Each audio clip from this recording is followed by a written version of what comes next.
He was peeing in the forest when suddenly a woman covered in blood stumbled toward him. "I've been in a car accident," she cried. "My child is trapped inside the car, and the doors are locked." Without thinking twice, he followed her through the trees. They reached a crashed car smashed against a tree. "Please help him, open the door," she begged. He ran to the car, grabbed the door handle, and pulled with all his strength. Somehow it opened. Inside was a young boy, shaking and crying.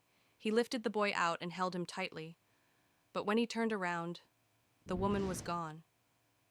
Confused, he asked the boy, "Where's your mom?" The boy pointed toward the driver's seat. When the man looked inside, he froze. The woman was sitting there, lifeless. That's when he realized the truth. The woman who guided him, the woman who begged him to save her son, was already dead. She was the spirit of the boy's mother, appearing for one reason only, to save her child. Because even after death, a mother's love never lets go. She was pregnant and driving alone to the hospital at night when she suddenly felt something was wrong. She pulled into the nearest petrol station, but it was late and completely empty. Then her water broke. The baby was coming now. She screamed for help, but no one was around, except a homeless man nearby who heard her cries. He rushed over, forced the car door open, and found her in the middle of labor. He had no medical training, so he quickly called 911. The operator guided him step by step, and right there, the baby was born. But there was a problem. The umbilical cord was wrapped tightly around the baby's neck. Time was running out. With shaking hands, he called 911 again and followed the instructions exactly. Carefully, he unwrapped the cord until finally, the baby cried. She was alive. When the mother tried to give him money, he simply smiled and said, "Just take care of her." Then he quietly walked away. Sometimes heroes have no homes, but they have hearts. If you were in this situation, which one would you save first, the dog, someone's child, or $10 million? If you choose the dog, you save a loyal friend who would never betray you, no matter what. If you choose the child, you become a hero, the person who stepped up when it mattered most, with people cheering your name. But if you choose the money, $10 million could change your entire life. A new house, a new car, your dream future, all within reach. But here's the truth most people don't want to admit. When it comes down to that moment, with lives and choices hanging in front of you, your heart already knows the answer. Money can be earned again. A child's life cannot. And a dog's loyalty is priceless. So the real question isn't, what would you save? It's, what kind of person are you when the world isn't watching? He rushed into the house, headset already on, shouting, "Start the match!" He didn't even unload the groceries. He didn't even think about the fact that his daughter was still in the back seat. It was 109 degrees Fahrenheit outside. Inside the car, the temperature climbed fast. Minutes passed, then nearly an hour. He was too deep into the game, calling out enemies, celebrating kills, chasing one more win, completely unaware of what he had forgotten. Then his wife walked in. "Where's our daughter?" His heart stopped. He sprinted outside, yanked open the car door, and saw his daughter, red-faced, sweaty, clutching a warm juice box from the grocery bag. His stomach dropped. He grabbed her and ran inside, giving her water as she slowly cooled down. Then she looked up at him and whispered, "Daddy, you forgot me for a game?" That one sentence hit harder than anything. In that moment, he understood.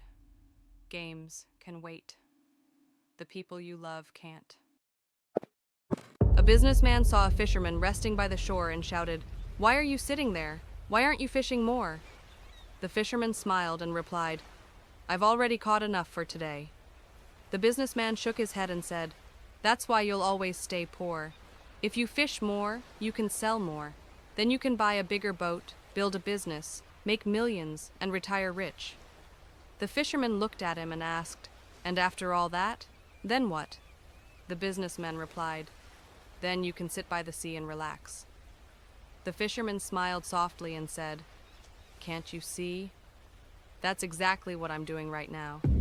And in that moment, the businessman finally understood. Sometimes, what we spend our whole lives chasing is already in our hands. He started filling his own restaurant with water, completely flooding it on purpose. Why? Because his building sat right on the riverbank. Whenever the river overflowed, dirty floodwater full of mud, debris, and bacteria would crash into the restaurant, destroying everything inside. But he discovered a genius solution. By pumping clean water into his restaurant before the storm hit, the pressure inside pushed back against the floodwater outside. Clean water pushing from the inside, dirty floodwater pushing from the outside. Together, they created a perfect balance, like a protective shield. This strange method stopped the filthy water from bursting in and saved him thousands in repairs. And when the storm passed, he simply pumped the water back out and went back to business. A weird idea, but a brilliant one. The worker jumped forward and shoved the drunk man off the tracks. A drunk man was trying to cross a railway track when his bicycle got caught in the rail. He stumbled, dropping everything he was carrying. Somehow he stayed on his feet.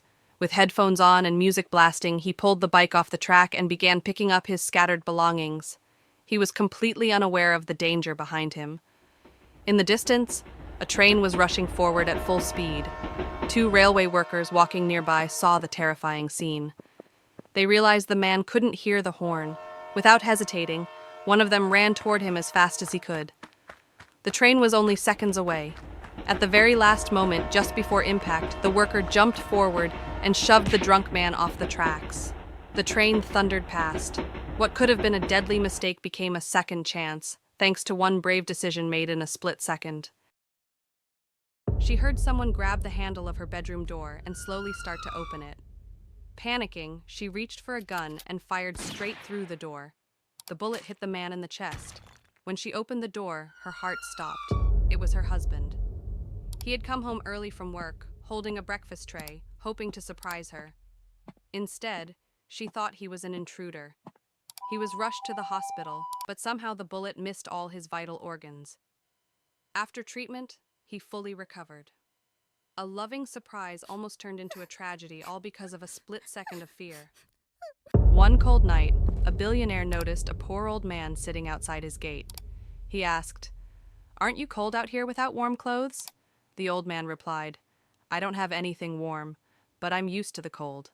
The billionaire said, "Wait here, I'll bring you something warm." The old man smiled and said, "I'll wait for you, sir." The billionaire went inside, but he got distracted. He forgot. The next morning, he suddenly remembered and rushed outside, but it was too late. The old man had died from the cold. Beside him was a small note. It read, "When I had no warm clothes, I could fight the cold because I was used to it. But when you promised to help me, I held on to your words, and I lost the strength to fight. Please don't make promises you can't keep. Because your words may mean nothing to you, but to someone else, they can mean everything." On her son's birthday, a mother walked quietly to his grave. She cleaned the area, pulled out the weeds, and sat beside the tombstone. With a shaky voice, she softly sang him a birthday song. Near the grave, a small, colorful windmill was stuck into the ground. As she sang, it suddenly began to spin. She stopped. The sky was clear. No wind, no moving leaves. The windmill kept turning. Her heart raced. She whispered, "Stop." And it did. Tears filled her eyes. She began talking to her son, sharing memories, love, and everything she had held inside for years. Then she whispered one more thing. "If you miss me too, spin again." Right in front of her, the windmill started spinning, faster than before. Still no wind, no explanation, just a mother and a love that never left. His car wouldn't stop, and a crowded intersection was seconds away. He pressed the brake pedal, but nothing happened. The accelerator was stuck, forcing the car to race down the highway faster and faster. He tried everything. He even pulled out the key from the ignition. Still, the engine roared. Ahead of him was a busy intersection filled with cars. At that speed, he knew one thing.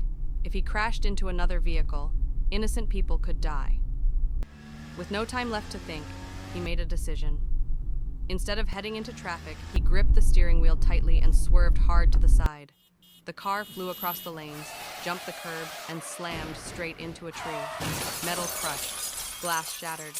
The car flipped onto its side and finally stopped. It was completely destroyed, but no one else was hurt. He was rushed to the hospital, and somehow, he survived. Sometimes bravery isn't about saving yourself. It's about protecting others. She was pulled away from the boat by a strong current. When her brother tried to save her, the river dragged him in too.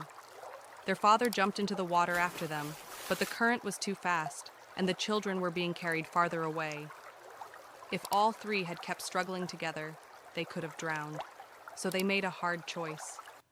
The boy turned back and swam for help while his father stayed with his sister.